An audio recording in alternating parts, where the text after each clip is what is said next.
Bon, merci Sébastien.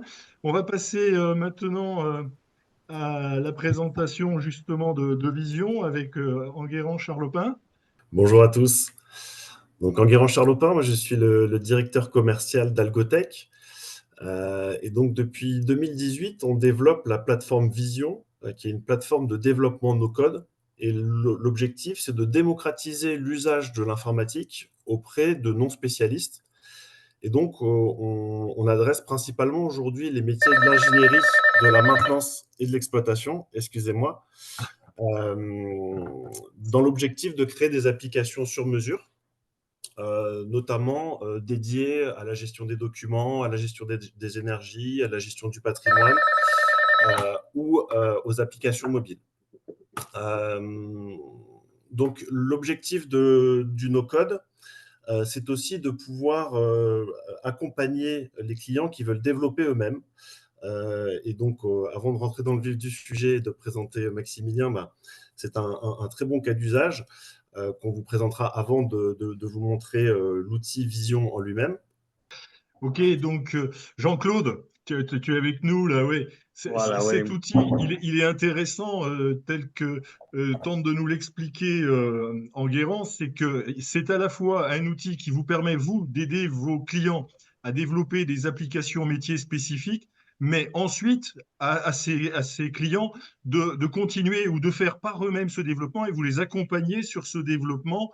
Alors, évidemment, c'est plus du langage basique C ou Pascal ou HTML, c'est du no-code, c'est-à-dire que ça se fait très facilement, comme tu nous le montreras après. Tout à fait. En fait, donc, c'est un outil donc no code et donc tu as très bien dit, un outil graphique, d'accord, qui est utilisé par nous pour faire des applications pour nos clients, mais aussi par les clients pour qu'ils fassent eux-mêmes leurs propres applications. Ouais. Étant donné qu'il n'y a pas de code à taper, mais c'est une programmation visuelle qui est faite, toute personne ayant une appétence sur la logique plutôt informatique, donc il y en a énormément dans les compagnies, ces personnes-là sont capables de, après une petite formation, de faire des applications, de paramétrer en fait ces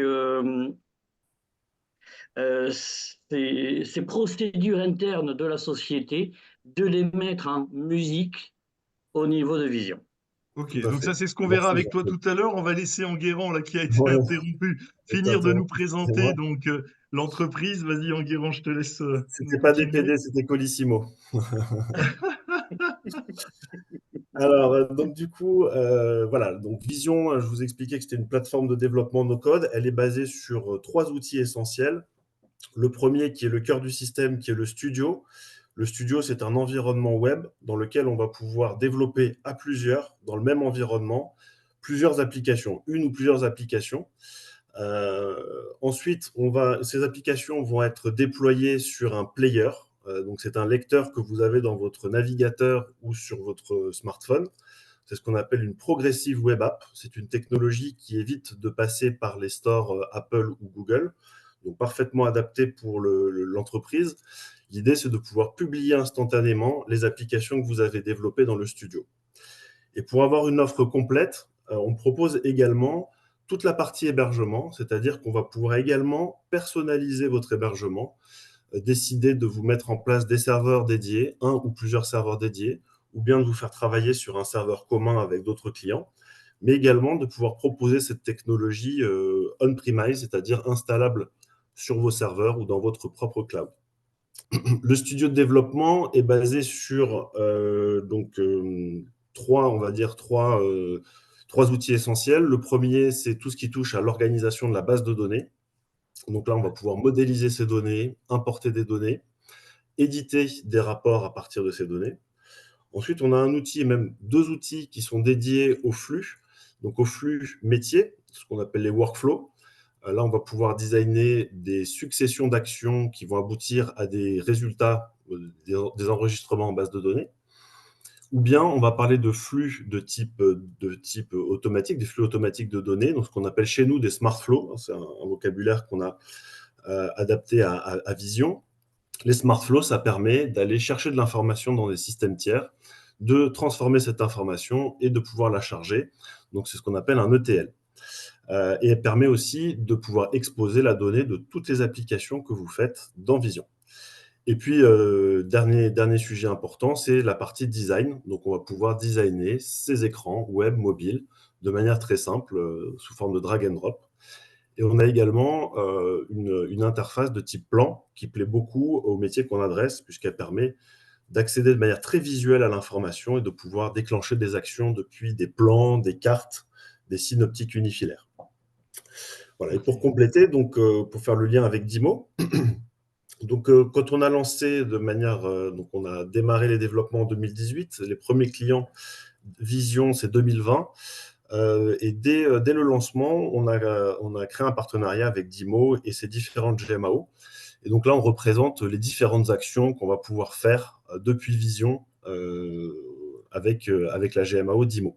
Voilà, donc créer des bons d'intervention, créer des demandes d'intervention, alimenter tous les référentiels équipements qu'on peut avoir dans une GMAO, voilà, tout ce qui touche au traitement de la donnée.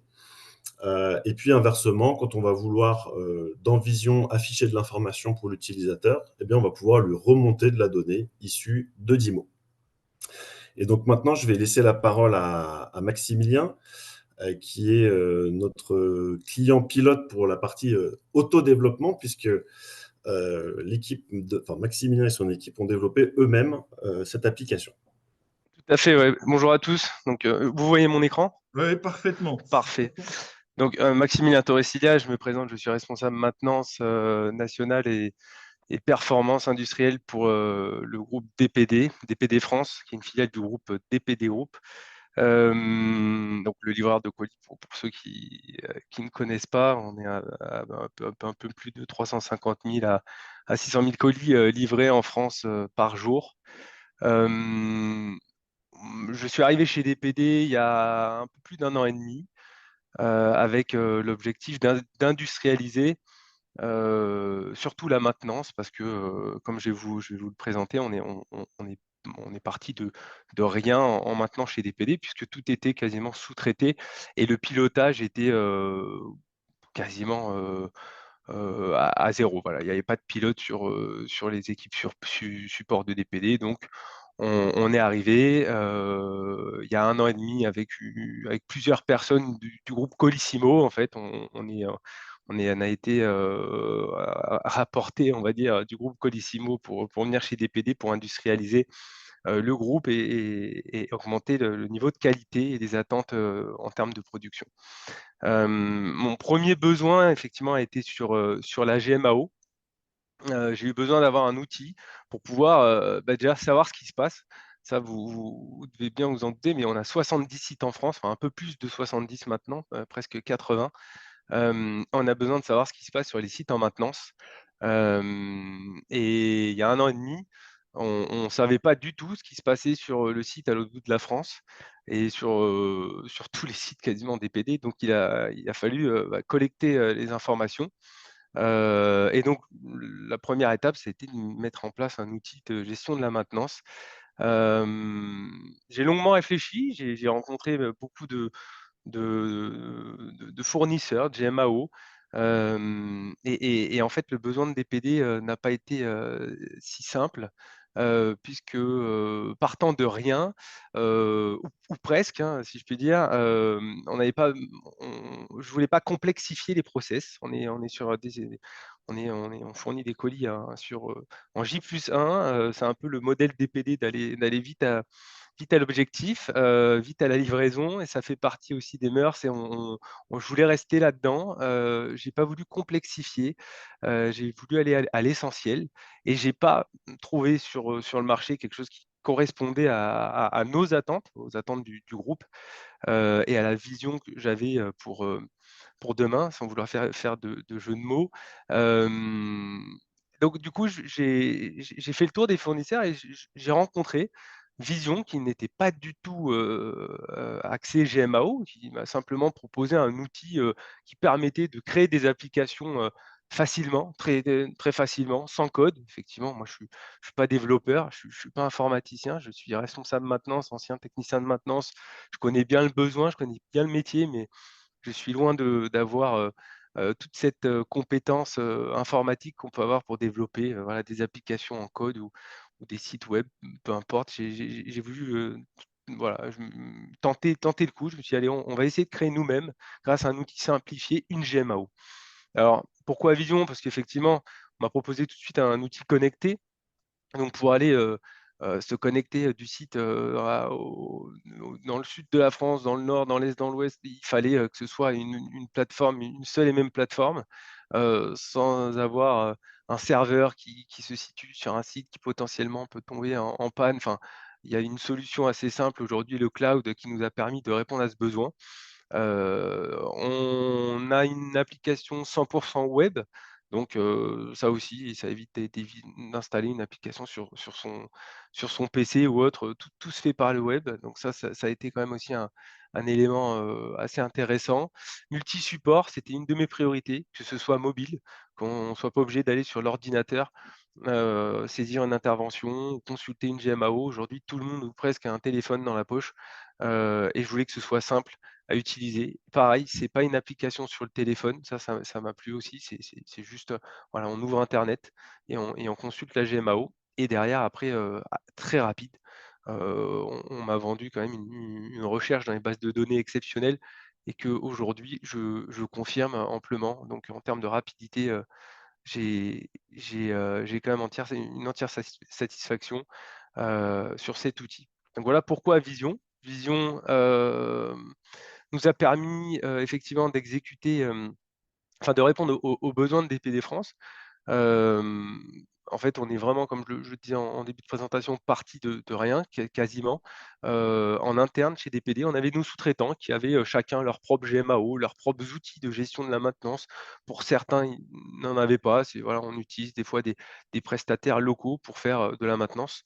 Et bien évidemment, à part un bon d'intervention qui est au format, souvent papier, qui est remis dans un classeur et qui n'est pas forcément suivi, informatisé, archivé.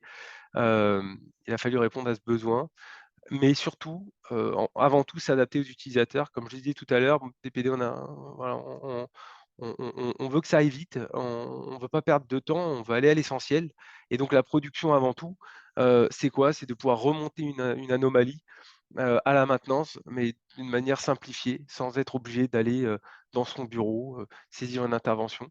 Ça, c'était une priorité.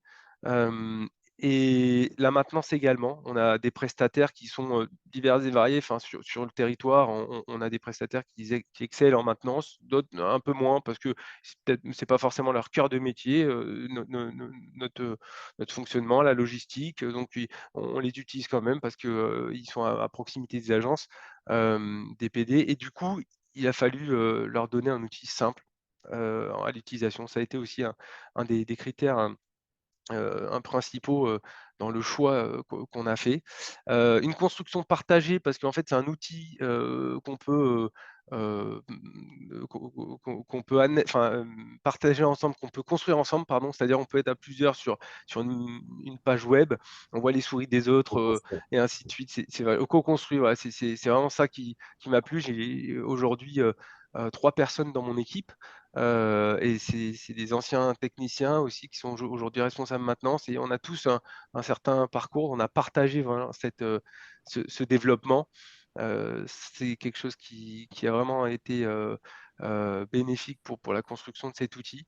Mobile, comme je le disais, ça nous sert aujourd'hui de base documentaire. On peut, ajouter des photos, des vidéos, des documents.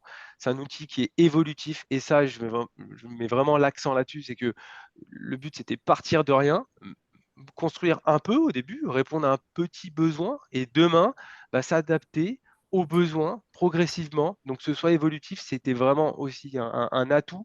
C'est ne pas partir avec tout de suite une grosse brique où on a, tout un tas de modules, qui sont, au démarrage pas utilisés et qui nous polluent, si je puis dire, un petit peu le visuel. C'est une première brique simple et puis après on ajoute les briques, le temps aussi que les utilisateurs s'adaptent à l'outil. Et ça c'est une force, c'est une force de cet outil, c'est vraiment ça que je mets en avant. connectable avec divers outils parce que demain, j'ai aussi l'ambition de vouloir récupérer des informations diverses et variées, autant sur nos équipements industriels qui ont des supervisions, qui monitorent nos machines et aussi sur des outils type IoT qui nous permettraient de récupérer de l'information en temps réel sur les équipements. Donc on n'est pas fermé à ce niveau-là avec Vision. La manipulation simple des bases de données. Pourquoi? Parce qu'effectivement en maintenance, souvent, on a énormément d'équipements, on a de grosses bases de données qui ont besoin d'être injectées parfois en masse et là, ça se fait très bien avec un simple CSV. On arrive à un fichier CSV, on arrive à injecter les données, et puis après sécuriser le développement. Pourquoi? Parce que demain, en fonction, voilà, de ce qui peut nous arriver, on peut avoir des équipes de maintenance qui changent au sein de DPD. On a un développement qui est assez simple, ça permet de pérenniser le développement et de sécuriser l'application. Voilà, c'était, le besoin, de DPD à la base. Comment ça s'est passé? La chronologie, on a démarré en juillet 2022. On a co-construit l'outil avec, un développeur. On a monté une première brique simple, le besoin était de créer des interventions, de faire une demande de création des interventions, par rapport, pour la production, donc qui remonte après, aux sous-traitants. Donc l'idée, ça a été, de pouvoir, ajouter, des QR codes sur nos équipements pour que, la production, pardon, puisse scanner un QR code pour retrouver directement l'équipement et qui renseigne effectivement l'anomalie, qui mettent des photos, qui mettent des éléments, pour renseigner, au mainteneur qui recevra, l'intervention par mail ou notification, sur son téléphone, pour pouvoir avoir plus d'informations. Donc là, ça a été vraiment une première brique, hein, naviguer un peu dans les équipements, mettre un peu de documentation et après en janvier 2023, on a repris le développement en interne. Hem Il a fallu à peu près, 2 mois, 2-3 mois pour passer, je dirais, une autre étape, c'est-à-dire de pouvoir être autonome sur, la création des différents modules. Et là, on a enchaîné. On est parti d'une simple GMAO où on faisait juste une demande d'intervention à une GMAO où on a vraiment on a automatisé le préventif, donc avec la gestion de plans de maintenance. On a construit un stock avec, une notion de catalogue, article, stock, local, donc fournisseur et qui nous a permis également de faire des, hem, de la consommation, des sorties de stock, d'harmoniser notre stock au national, de pouvoir, faire en sorte que la pièce, qu'on a sur un site, ait le même code article, que l'autre site. Donc, ça a été assez simple grâce à l'outil qui est assez puissant sur la recherche dans la base de données. On a créé nos nomenclatures, nos modèles d'équipement et on a créé un module de ronde sensorielle. Mais c'est pas fini parce qu'en fait, toutes les idées qui vont naître, dans les mois à venir, c'est la facilité en fait de les adapter sur cet outil. C'est ça qui nous plaît énormément, c'est que c'est évolutif, tout le long de l'année, on parle beaucoup d'amélioration continue en maintenance et on est en plein dedans grâce à cet outil. Ça donne quand même, entière satisfaction autant aux utilisateurs qu'aux pilotes, de contrat. Mars 2023, on a mis en test sur un site cet outil, pendant 3 mois. Ça nous a permis d'avoir le retour d'expérience des utilisateurs et d'adapter progressivement l'application. Et très rapidement, on est passé à 25 sites. Donc on a sur, un périmètre de 70 sites, on a 25 sites qui sont, pilotés, par cette GMAO, où dedans on va retrouver, tout un tas, d'indicateurs en temps réel sur, tout ce que vous pouvez connaître, hein, les taux de dispo, MTTR, MTBF, le taux de réalisation de préventif qui se fait vraiment en temps réel. C'est à partir du moment où il y a une intervention qui est créée, on a une interface qui nous permet, de voir, la chute du taux de dispo, l'évolution du taux de réalisation de préventif. Des comptes rendus automatisés également qui nous permettent, de gagner du temps, à chaque fin de semaine, fin de mois, au lieu d'aller extraire les données, d'une GMAO comme j'ai pu connaître auparavant dans certaines GMAO, hein, et derrière de devoir les retravailler au format Excel ou peu importe. Effectivement, tout se fait aujourd'hui dans la GMAO, c'est-à-dire on a un menu, dans lequel on peut avoir, directement, une synthèse de ce qui a été fait.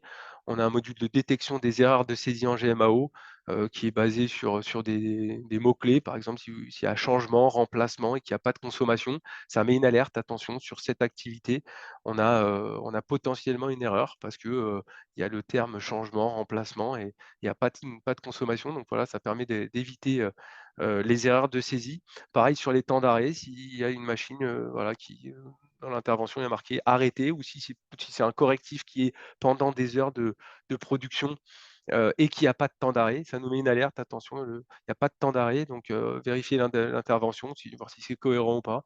Donc on arrive quand même à être, moi, mon but étant d'avoir, un outil qui reflète, vraiment la réalité. C'est toujours une difficulté pour ça, c'est aussi un retour d'expérience personnelle.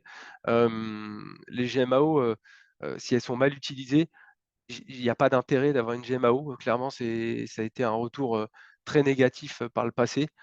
Si on ne peut pas se fier aux données, après pour pouvoir analyser, pour pouvoir, vendre, benchmarker, il y a pas de sens. Donc l'idée, c'est vraiment de reproduire, ce qui se passe sur le terrain, en GMAO au plus juste. Il y a eu pas mal de choses en plus, mais ça, je le balaie rapidement. Des cahiers de consignes, un suivi des commandes, un support DPD France où les utilisateurs peuvent, nous alerter d'un souci sur la GMAO ou d'un besoin, directement on reçoit, des mails et on peut y répondre.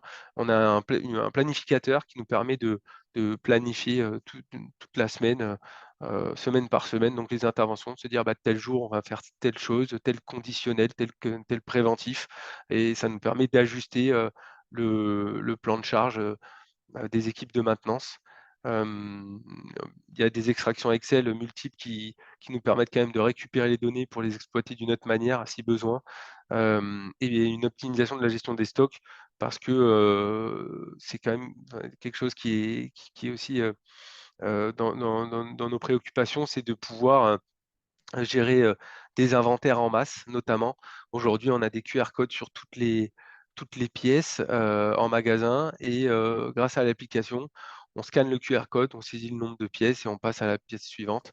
Ça va très, très vite aujourd'hui. On a gagné un temps fou pour faire nos inventaires. Avant, ça prenait, 2 jours, 2-3 jours pour un stock de 1000 pièces.